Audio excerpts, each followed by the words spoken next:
Welcome to Shortened Movies. Today I'm going to show you a psychological thriller film called Gone Girl. Watch out, spoilers ahead. Nick and Amy Dunn were the happiest couple they knew until they weren't in the middle of their rocky marriage. The rich and beautiful Amy goes missing, and all the evidence points to her seemingly unbothered husband Nick. With his wife lying against him, Nick slowly strokes her hair. He thinks about cracking her skull on spooling her brains to get answers. On the day of his 5th anniversary, Nick visits the bar, which he co-owns with his twin sister Margot. He asks for a glass of bourbon, then with a sour mood tells her what day it is. Margot was never a big fan of Amy's soul. Like Nick, she isn't enthusiastic about the anniversary either. Sometime in the past, Amy was writing about how happy she was on her diary. She met the witty and charming Nick at a party in New York. Nick tried to convince her that he's not just fooling around with her. Amy doesn't believe him, saying that his chin makes him look villainous. In response, Nick covers his chin before promising that he really is serious with her. While they're walking past a bakery, the two of them get covered in sugar, and Nick tells her that she can't go through a sugar storm unkissed. He wiped some of the sugar off her lips, then kissed her softly.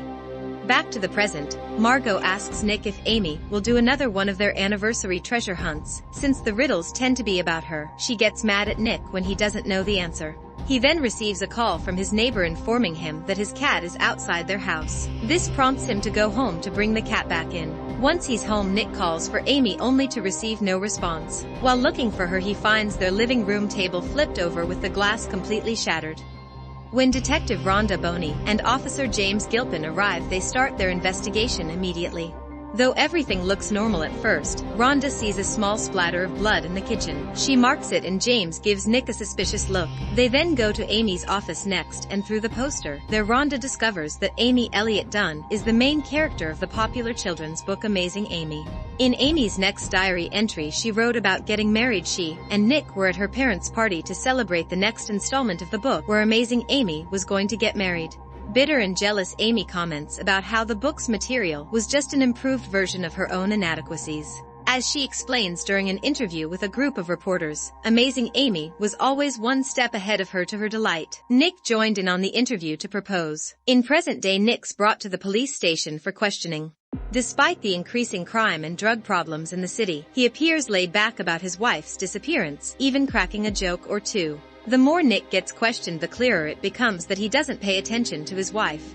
He doesn't know what she does all day, if she has any friends, or what her blood type is. Rhonda's frustration peaks when she finds out that Nick hasn't even called Amy's parents yet, and she makes him invite them to the press conference tomorrow. In another diary entry, Nick and Amy were 2 years into their marriage. Their happy marriage didn't feel like work like others said it would. Nick knew her inside out. He could answer her treasure hunt riddle with ease, and he even got her the same present she got him as an anniversary gift. Continuing with the investigation, Rhonda had sent the forensic team over to inspect the Dawn household, leaving Nick to stay the night at Margot's place. A pregnant Noelle Hawthorne approaches Rhonda, and she claims to be Amy's best friend. Rhonda's surprised by this, and she agrees to meet her later. Before heading inside the house, they find their first clue in Amy's underwear drawer in the form of a note literally labeled as Clue 1. During the conference, Nick delivers his plea for the people's help in a stiff and uncaring manner, while the reporters swarm Amy's parents, Rand and Mary Beth, with questions. Nick is told to stand next to Amy's missing poster and smile. He passively obliges. After the press conference, Rhonda asks Nick about the clue she found in Amy's belongings. Nick knows the answer to the riddle, and he takes her to his office in the school he's teaching in. There Nick finds the second clue, while Rhonda spots a pair of red-hot underwear. Nick looks rather troubled, and he directs Rhonda's attention back to the clue. The second one mentions a little brown house, which Nick claims he doesn't know. Later that evening, Nick goes to his father's old house. Nobody lives there anymore, since his father now spends his days in a nursing home. He finds the third clue there and hides it from Rhonda, who he suspects is following him. Once inside his car, Nick reads the third clue and, in his frustration, he curses his wife before hitting the steering wheel. For Amy's next diary entry, she described the recession that left the two of them jobless. While Amy was supportive of Nick, he got upset when he discovered that Amy let her parents take most of her trust fund without telling him. While he ended up assuring her that it was fine, he later used that incident to justify his excessive spending. In the middle of a brewing argument with her, he received a call from Margot about their ailing mother, and from then on Amy knew that things would only get worse. Nick and Amy moved together to Missouri, but she wondered if he even wanted her with him. She felt alienated in their new home, uninvolved. 2 days after Amy's disappearance, Nick goes to the volunteer center for her Mary Beth, and even Officer James are turned off by how friendly Nick is to the people there. To him he was just being the polite gentleman that his mother wanted him to be, but to them he was behaving as if nothing was wrong. When Rhonda asks him about Noelle Hawthorne, Nick says he doesn't know who she is. He then spots Desi Collins, Amy's ex-boyfriend, and tries to follow him only to get stopped by a woman. She takes a photo with him. Nick puts on a fake smile before asking her to delete it. She refuses to listen and, in her annoyance, walks away from him. Things start looking bad for Nick. Rhonda's team can't find the expensive purchases Nick supposedly made in their house, and the media is attacking Nick for his smiling photos. While he's starting to unwind in Margot's couch, he receives an unexpected visit from his student Andy. The two of them have been having an affair, and Andy even mentions that Nick promised to get a divorce with Amy. He tells her to never speak about it again, and with that they sleep together. Nick and Amy's marriage was falling apart, and she made that very clear in her diary. He only ever used Amy for release, but beyond that she didn't exist to him. When she suggested that it may be time for them to have a baby, Nick got angry. Their argument kept escalating until it turned violent. Nick cursed Amy out and pushed her hard, making her fall down and hit her head against the stairs post. As the investigation for the Gone Girl continues, Rhonda and James meet up with a dealer named Jason who recognizes Amy's photo. Apparently, she showed up there on Valentine's Day desperately needing a small gun that she could keep close. He wasn't lying either. Amy has a Valentine's Day entry on her diary where she wrote about needing a gun. She believed that Nick truly wanted to get rid of her and that the only thing stopping him was her money. The next morning comes, and when Andy takes her leave, Margot lashes out on Nick. He tries to defend his choices by bringing up how terrible Amy made him feel, but Margot doesn't want to hear it. Instead, she shows Nick how much the TV host Ellen Abbott is already tearing him apart for his abnormal and supposedly sociopathic behavior. Amidst his wife's disappearance, a vigil is held for Amy later that night. Nick gives a more convincing speech this time around, professing his love for his beautiful wife, which upsets Andy. Noelle interrupts his speech and demands Nick to tell everyone what he did to his pregnant wife. Amy's pregnancy comes as a surprise to everyone, and Nick is forced to leave the vigil.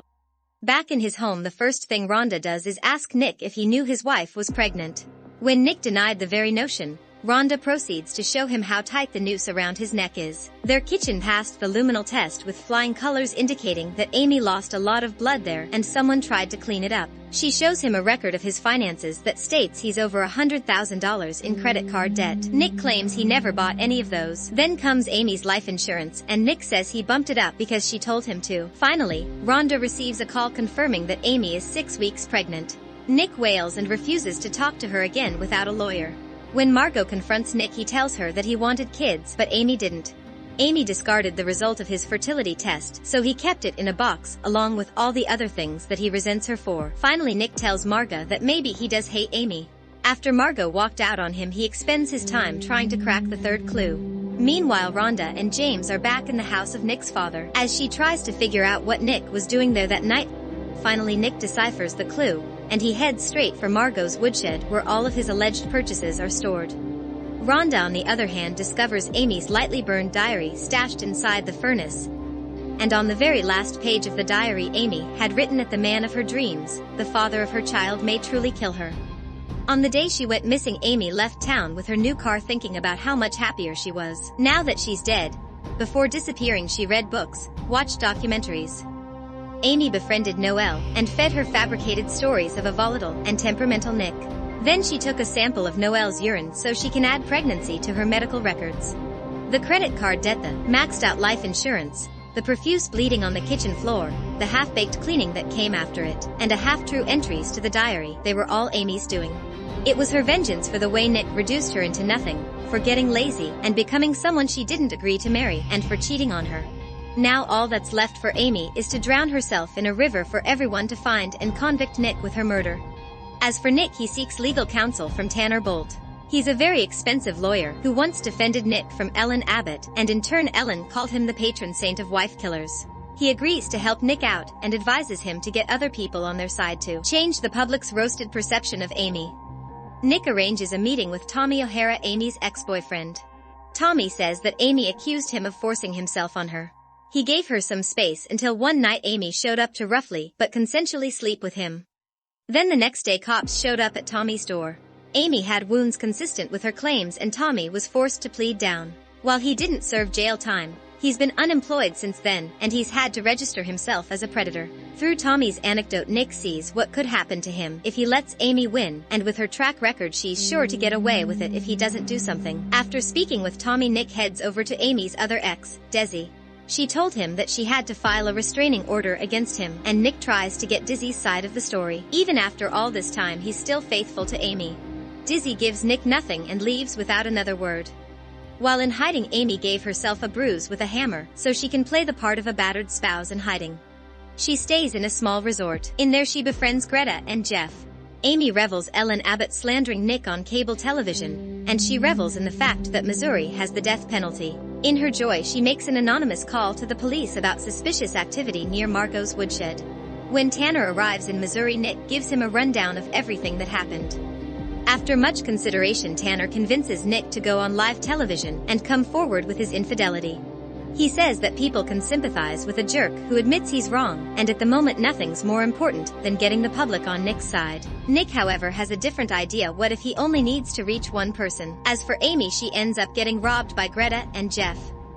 Without any money left, Amy is forced to meet with Desi. Though it's already been years since the two of them have been together, Desi remains unyieldingly loyal to her. As the two begin to leave, the news starts playing. Andy is in a press conference with Amy's parents, and she admits to her affair with Nick. Mary Beth publicly disowns him as her son-in-law before announcing that she and her husband definitely believe that he has a part in Amy's disappearance. Since Andy had beat them to it, Nick's team is in a pinch. Tanner tries to call the whole thing off, but Nick promises he has this under control. At his insistence, they proceed with the interview. The night Nick's interview airs, Amy is in Desi's lake house, and she watches the television. Like a hawk, Nick admits that before he met Amy, he was just a mediocre guy who pretended to be someone better. Someone that she would like, and these are the words that Amy wants to hear her. Eyes widen as Nick says he's taken himself to the woodshed for the way he's treated her. He begs her to come home, and if she does, he promises to be the man he promised her he would be. Nick covers his chin when he tells her that he loves her, just like he did in the beginning. Just as they anticipated, Nick's interview completely transformed the public's opinion of him.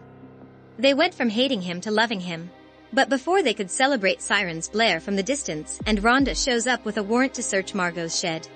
While Rhonda has repeatedly given Nick the benefit of the doubt, seeing all the items in the woodshed was the last straw for her. The police take Margot, but Tanner assures Nick that they're only doing that to mess with him since there's no body and murder weapon. Tanner remains confident in their case. The tide quickly changes, however, when Rhonda brings Nick in for questioning with Amy's diary and a murder weapon found in his fireplace. Nick is charged for the murder of his wife. His imprisonment doesn't last long though. Thanks to Tanner, Nick's out on bond, and he can stay at home to prepare for the trial. At this point, Nick is unfazed by the mobs coming after him. He maintains a steely look on his face and dares Amy to come home. Meanwhile, Amy has successfully planted the seeds of her escape. She's starting to look more like the old her, and Desi is hopelessly enamored. The morning before he goes to work, she kisses him hard until his lips bleed before tousling his shirt. As Desi leaves with his disheveled look caught in the security cameras, Amy goes on to soak the end of her nightgown in red wine. Without missing a beat, she crawls over to the door and begins wailing, looking as if she's been roughly assaulted while everything's being recorded. That evening, Amy puts on a seductive and needy act while she welcomes Desi home and rushes him to sleep with her.